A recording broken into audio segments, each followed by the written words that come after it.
Di kota yang tak pernah tidur, di mana cahaya gedung kaca memantulkan kesombongan kemajuan. 1 sendok bubur jahe berubah menjadi racun yang melumpuhkan. Namun, di tengah kepanikan dan keangkuhan dunia modern, datang pertolongan dari tempat yang tak disangka, dari tangan seorang anak desa, yang membawa penawar bukan dari laboratorium, tapi dari hati dan warisan leluhur. Pagi itu, matahari menembus kabut tipis yang menggantung di atas pelabuhan Victoria. Kilauannya memantul di dinding kaca gedung-gedung tinggi, termasuk menara megah milik Lian Group, perusahaan teknologi yang dikenal sebagai lambang kejayaan ekonomi Hong Kong. Di dalam gedung setinggi 100 lantai itu, ribuan karyawan berjas rapi bergegas melewati pintu putar otomatis. Layar digital di lobi menampilkan slogan yang menjadi kebanggaan perusahaan. Innovation is our faith. Tak seorang pun tahu, hari itu kepercayaan itu akan diuji dengan cara yang tak pernah dibayangkan. Di antara langkah cepat dan suara mesin kopi, sebuah kesalahan kecil sedang menunggu untuk mengubah segalanya. Di puncak gedung yang menyentuh awan, Mei Ling, CEO muda berusia 28 tahun, berdiri di depan jendela setinggi langit-langit. Dari sana ia bisa melihat seluruh kota berdenyut di bawahnya. Mobil-mobil seperti semut, kapal feri bergerak pelan di pelabuhan, dan pancaran cahaya neon dari distrik bisnis yang belum sepenuhnya padam sejak malam sebelumnya. Gaun abu-abu elegan membungkus tubuhnya dengan anggun, rambutnya disanggul sempurna. Ia dikenal di seluruh Asia sebagai simbol wanita modern, cerdas, ambisius, dan tak kenal kompromi. Namun pagi itu, di balik pantulan kaca, wajahnya tampak berbeda, lembut, bahkan sedikit rapuh. Hari ini harus sempurna, bisiknya, seolah menegaskan sesuatu yang lebih dari sekadar jadwal kerja. Hari itu, ia akan menandatangani kontrak investasi terbesar dalam sejarah perusahaannya. Sementara itu, di lantai bawah, Chef Wong, koki senior berusia 50 tahun, mempersiapkan hidangan khusus di dapur pribadi perusahaan. Sejak pagi buta, ia telah menyiapkan bahan-bahan terbaik. Beras pilihan, kaldu ayam kampung, dan potongan jahe segar yang diiris tipis. Bubur ayam jahe, khas Kanton, menu kesukaan Mei Ling, akan disajikan untuk sarapan tim eksekutif. Hari yang baik dimulai dari rasa yang baik, ujarnya kepada asisten dapur sambil tersenyum puas. Ia percaya makanan bukan sekadar santapan, melainkan doa yang dimasak dengan api dan ketulusan. Ia tak tahu bahwa pagi itu, doa yang ia panjatkan akan berubah menjadi ujian paling pahit dalam hidupnya. Namun tak ada yang menyadari kesalahan kecil yang terjadi di dapur itu. Dalam tumpukan bahan segar yang baru dikirim, terselip 1 toples bubuk jahe dari pengiriman lama. Warnanya sedikit kusam, aromanya nyaris tak berbeda. Tak seorang pun memperhatikan label tanggal kadaluarsa yang sudah pudar. Hanya secuil kelalaian di antara kesibukan dan rutinitas. Tapi dalam dunia yang serba steril dan terukur seperti Lian Group, bahkan setitik kesalahan kecil bisa menjelma menjadi badai. 1 jam setelah sarapan dihidangkan, suasana kantor berubah drastis. Dari lantai 20 terdengar suara kursi berjatuhan, disusul jeritan kecil. "Aku mual, perutku sakit," keluh seorang karyawan. Lalu satu persatu, tubuh-tubuh yang biasanya tegak di depan layar komputer mulai limbung. Bau obat dan keringat bercampur di udara. Dalam waktu singkat, ruang rapat yang tadinya dipenuhi tawa menjadi arena kepanikan. Di luar jendela, cahaya pagi masih cerah, tapi di dalam gedung Lian Group, hari yang dimulai dengan ambisi kini berputar arah menjadi tragedi. Rapat penting di lantai 30 baru saja dimulai ketika Mei Ling merasakan sesuatu yang aneh.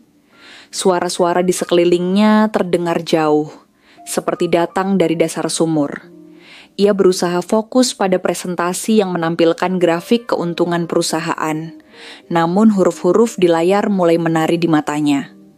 Seketika rasa panas menjalar dari perut hingga ke tenggorokan. "Air, cepat bawa air," bisiknya pelan. Asistennya yang duduk di samping menoleh panik. Wajah sang CEO yang biasanya tenang kini memucat, peluh menetes di pelipisnya. Ia berusaha berdiri, tapi lututnya goyah. Dalam sekejap, tubuhnya roboh ke lantai marmer yang dingin. Suara heelsnya berderak pelan, seperti pecahan kaca. Seluruh ruangan terdiam, sebelum akhirnya satu teriakan pecah, mengguncang ruang rapat yang megah itu. "Cepat panggil ambulans!" teriak asisten pribadinya sambil mengguncang bahu Mei-ling.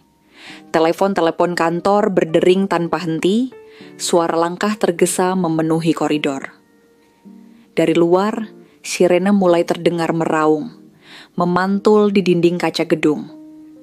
Namun jumlah korban terlalu banyak, setiap lantai mulai melaporkan hal serupa. Di ruang medis internal, tempat biasanya hanya digunakan untuk luka ringan, kini penuh sesak dengan karyawan yang muntah, menggigil, dan terkulai lemas. Para perawat perusahaan bekerja mati-matian. Namun obat penetral racun yang mereka punya tak cukup. Udara bercampur bau antiseptik dan ketakutan. Di antara suara tangisan dan batuk-batuk, seseorang berbisik, "Ini bukan sekadar keracunan biasa." Di tengah kekacauan itu, seorang pemuda dengan seragam kebersihan berhenti di ujung koridor. Tubuhnya membeku melihat pemandangan yang tak asing di matanya. Darto, 19 tahun, tenaga kerja asal Jawa Tengah, baru saja selesai mengepel lantai ketika kegaduhan mulai terdengar. Ia menatap tubuh-tubuh yang tergeletak di lantai, sebagian berusaha bernapas dengan susah payah. Wajahnya pucat, tapi matanya tajam, seolah sedang membaca pola yang tak dilihat orang lain. Ia mengenali gejala-gejala itu, mual, muntah, dan perut yang terasa terbakar. Semuanya persis seperti yang pernah menimpa warga di desanya bertahun lalu, ketika satu pesta hajatan diserang racun dari bahan makanan basi. Saat itu, neneknya yang menolong dengan ramuan sederhana menyelamatkan banyak nyawa. Ingatan itu kini terasa hidup kembali. Dalam batinnya, suara lembut sang nenek bergema, menembus hiruk-pikuk modern yang asing di sekitarnya. Kalau racun menyerang perut, alam sudah sediakan penawarnya. Cari daun sirih, air kelapa, dan sedikit madu. Alam tak pernah kehabisan cara menyembuhkan manusia. Kata-kata itu dulu terasa seperti nasihat kuno dari dunia yang jauh, tapi kini, di tengah kota dengan gedung 100 lantai dan ratusan mesin canggih, suara itu justru menjadi satu-satunya hal yang masuk akal. Darto menggenggam kain lap di tangannya erat-erat. "Kalau benar racun makanan, aku harus mencoba," bisiknya lirih. Ia menatap ke arah taman kecil di belakang gedung. Tempat ia biasa beristirahat diam-diam setiap jam makan siang. Tanpa berpikir panjang, Darto berlari menembus koridor yang ramai, melewati para pegawai yang berteriak mencari bantuan. Tak seorang pun memperhatikan anak muda berpakaian lusuh itu. Di taman belakang gedung, di antara pot tanaman hias yang tertata rapi, matanya menangkap sesuatu. Daun sirih tumbuh menjalar di pinggir pagar besi. Ia mencabut beberapa helai dengan tangan gemetar, lalu bergegas ke pantry yang terhubung dengan ruang istirahat staf. Di sana, ia menemukan air kelapa di kulkas mini dan sebotol madu impor di atas meja teh Jepang. Mewah tapi kini serasa titipan takdir. Tangannya bergerak cepat, menumbuk daun sirih dengan botol kaca, mencampur bahan-bahan itu tanpa alat ukur, hanya dengan insting dan keyakinan.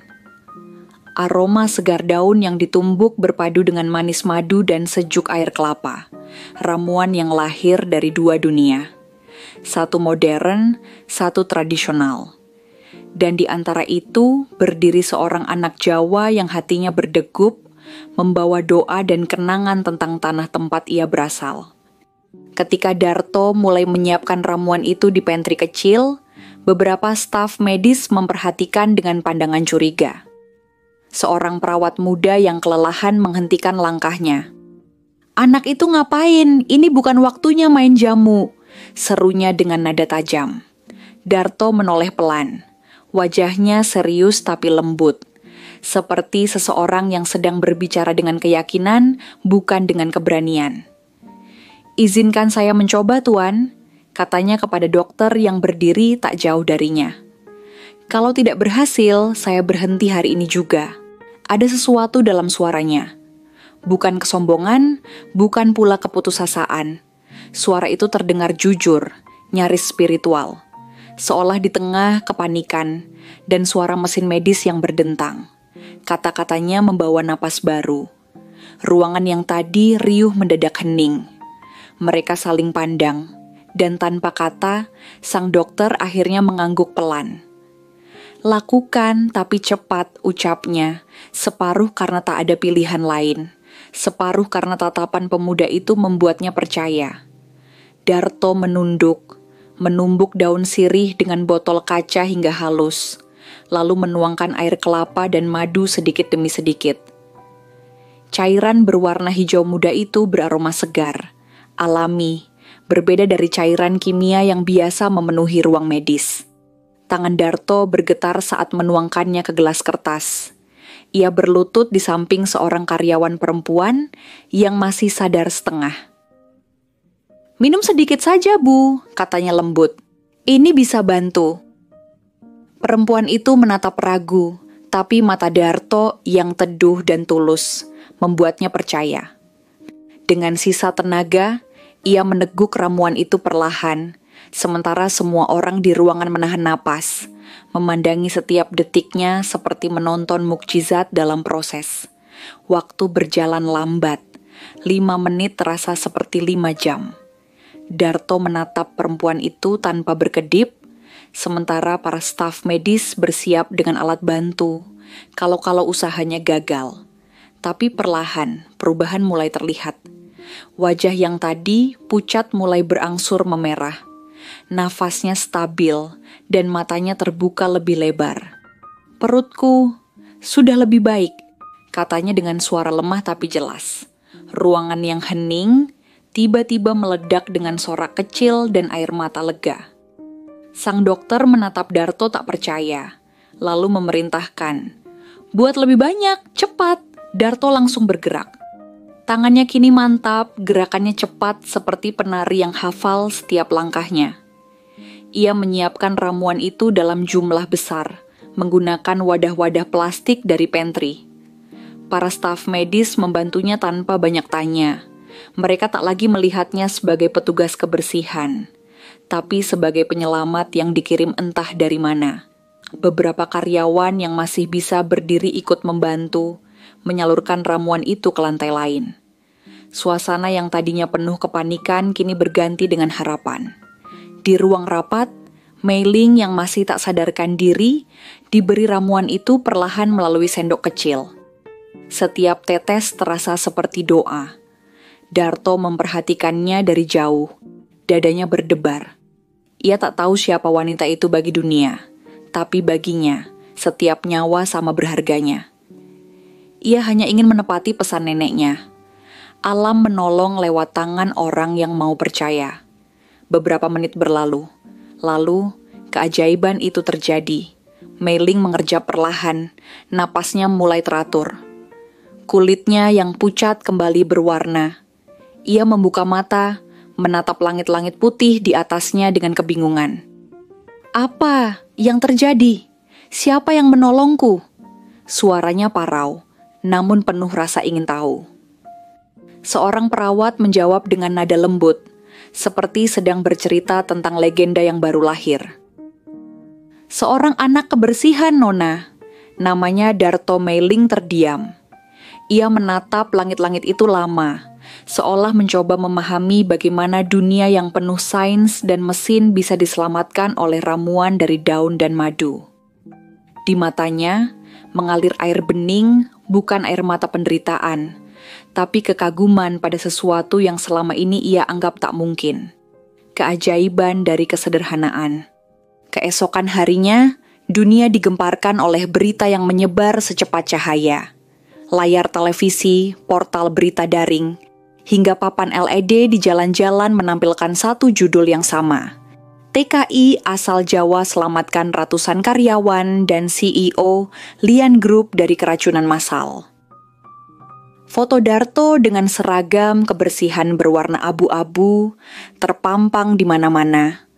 Kontras dengan latar gedung kaca megah yang menjulang di belakangnya. Wartawan berkerumun di depan rumah sakit, mencoba mencari sosok yang tiba-tiba menjadi simbol harapan. Di media sosial, namanya menjadi tagar nomor 1. Namun, di tengah hiruk pikuk dan sorotan kamera, Darto hanya duduk di bangku taman belakang gedung, tempat semua keajaiban itu dimulai, menatap pot daun sirih yang kini tampak seperti sesuatu yang sakral. Ia masih sulit mempercayai apa yang telah terjadi. Bagaimana tangan yang biasanya menggenggam pel beralih menjadi tangan penyelamat ratusan nyawa. Siang itu, seorang staf datang menghampirinya. "Tuan Darto, Nona Meiling ingin bertemu Anda." Darto terpaku sejenak. Jantungnya berdebar keras. Ia membersihkan tangannya yang masih berbau sirih, menatap pantulan dirinya di kaca lift yang membawanya naik ke lantai teratas. Ruangan CEO terasa luas dan tenang. Cahaya matahari sore menembus tirai tipis, menciptakan siluet keemasan di wajah Meiling yang kini tampak lebih lembut dari sebelumnya. "Kau tahu Darto," katanya pelan, suaranya bergetar tapi tenang. "Dalam dunia yang dipenuhi mesin dan obat kimia, kau mengingatkan kami tentang sesuatu yang lebih berharga. Kepercayaan pada alam." Darto menunduk, malu tapi tulus. "Saya cuma ingat ajaran nenek, Nona. Ilmu saya cuma dari desa Meiling tersenyum, senyum yang bukan lagi milik seorang CEO, tapi manusia yang baru saja menemukan sisi lain dari hidup. Kadang, ilmu dari desa justru menyelamatkan kota besar," katanya sambil menatap jauh keluar jendela, ke arah lautan yang berkilau diterpa senja. "Mulai hari ini," lanjutnya, "aku ingin kau bergabung dengan tim riset baru, Herbal Innovation Project. Kita akan menggabungkan pengetahuanmu dengan sains. Dunia perlu tahu bahwa alam dan teknologi bisa berjalan bersama." Darto menatapnya dengan mata berkaca-kaca. Ia teringat sawah desanya, aroma tanah basah setelah hujan, dan senyum neneknya yang selalu berkata bahwa ilmu tanpa niat baik hanyalah kesombongan. Ia tak menyangka nasihat itu kini menjadi jembatan antara dua dunia, desa dan kota, masa lalu dan masa depan. Saya tidak layak, Nona," katanya pelan. "Tapi dunia ini," jawab Meiling lembut, "butuh orang yang tidak takut berbuat baik." Ucapan itu menggema lama di kepala Darto. Ia menatap tangannya, masih teringat rasa dingin botol kaca yang ia gunakan untuk menumbuk daun sirih. Tangan yang dulu dianggap remeh, kini diakui oleh orang yang paling berkuasa di gedung itu. Saat Meiling mengulurkan tangan untuk berjabat, Darto menunduk dalam-dalam. Bukan karena rendah diri, tapi karena hormat. Bukan pada jabatan, melainkan pada kebersamaan dua jiwa yang akhirnya saling memahami. Di luar jendela, matahari perlahan tenggelam di balik menara Hong Kong. Cahayanya menembus kaca seperti restu dari langit. Sejak hari itu, Darto bukan lagi sekadar petugas kebersihan. Ia menjadi bagian dari tim riset yang meneliti ramuan-ramuan herbal dari seluruh Asia, membawa cerita tentang tanah Jawa ke ruang laboratorium modern yang berbau antiseptik. Nama Darto menjadi simbol persatuan antara ilmu dan nurani. Dan setiap kali aroma jahe tercium dari dapur perusahaan, orang-orang akan saling pandang dan tersenyum, mengingat hari ketika satu sendok bubur jahe nyaris menjadi akhir segalanya, tapi justru melahirkan awal yang baru. Bagi Darto, Dunia mungkin telah berubah, tapi keyakinannya tetap sama. Bahwa di balik kemajuan, manusia tak boleh lupa pada asalnya. Karena dari tanah sederhana tempat akar tumbuh, di sanalah takdir terbaik selalu diracik dengan tangan, dengan hati, dan dengan kepercayaan pada kebaikan.